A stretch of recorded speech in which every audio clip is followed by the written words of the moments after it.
Somo la Injili takatifu ilivyoandikwa na Yohane. Yesu aliwaambia Wayahudi, mimi nikijishuhudia mwenyewe, ushuhuda wangu si kweli. Yuko mwingine anayeshuhudia, nami najua ya kuwa ushuhuda wake ananishuhudia ni kweli. Ninyi mlimtuma watu kwa Yohane, naye akaishuhudia kweli. Lakini mimi siupokei ushuhuda kwa wanadamu, walakini ninasema haya ili ninyi mpate kuokoka. Yeye alikuwa taa iwakayo na kung'aa, nanyi mmependa kuishangilia nuru yake kwa muda. Lakini ushuhuda nilio nao mimi ni mkubwa kuliko ule wa Yohane, kwa kuwa zile kazi alizonipa Baba ili nizimalize, kazi hizo zenyewe ninazozitenda zinashuhudia ya kwamba Baba amenituma. Naye Baba aliyenipeleka amenishuhudia. Sauti yake hamkuisikia wakati wowote, wala sura yake hamkuiona, wala neno lake hamnalo likikaa ndani yenu, kwa kuwa ninyi hamwamini yule aliyetumwa na yeye. Mwayachunguza maandiko kwa sababu mnadhani kwamba ninyi mna uzima wa milele ndani yake, na hayo ndiyo yanayonishuhudia. Wala hamtaki kuja kwangu mpate kuwa na uzima.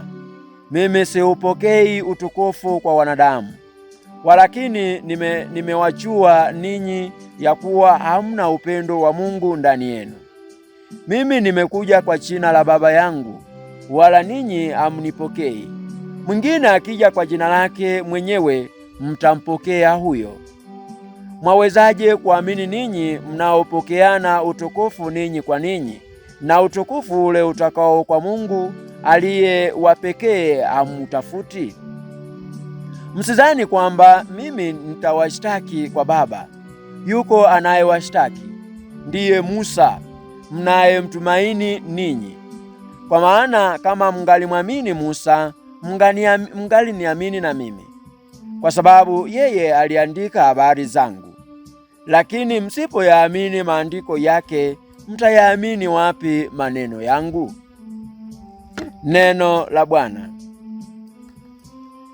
Mpendwa mtazamaji wa Jimbo Katoliki Njombe Online TV, karibu katika tafakari, ikiwa leo ni Alhamisi ya Dominika ya 4 ya Kwaresma.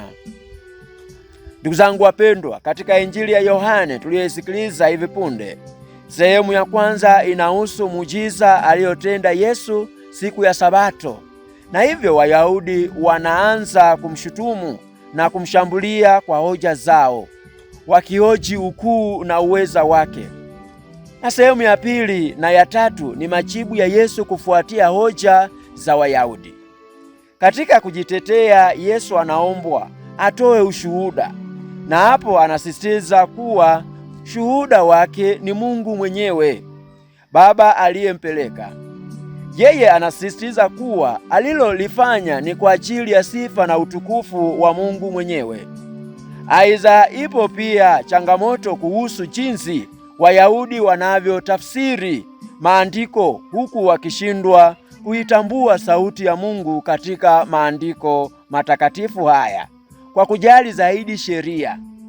Nasi tunaalikwa, ndugu zangu wapendwa, kuitafakari kwa kina sauti ya Mungu inayotujia kupitia maandiko matakatifu na kuwa tayari kuishuhudia kwa maneno na matendo yetu bila uoga. Hii yote ikiwa ni kwa ajili ya sifa na utukufu wa Mungu. Ndugu zangu, tunaalikwa kutafakari mambo ya Yesu Kristo kwa sisi wanadamu, kwamba ni sehemu ya kazi ambayo Mungu amemletea hapa duniani kuweza kumkomboa mwanadamu na kuweza kumuisha na kumfanya awe na maisha matakatifu, ambao lengo kubwa la Mwenyezi Mungu kwa sisi sote ambao tunatamani kuona utakatifu wa mbinguni na kuweza kuupata. Tuombe nguvu ya Roho Mtakatifu daima, tushuhudie matendo ya Kristo kwamba ni matendo ya Baba mwenyewe ambaye ni Mungu kwa sisi wanadamu na anayetuweza kutufaa kutusaidia katika maisha yetu. Tumsifu Yesu Kristo.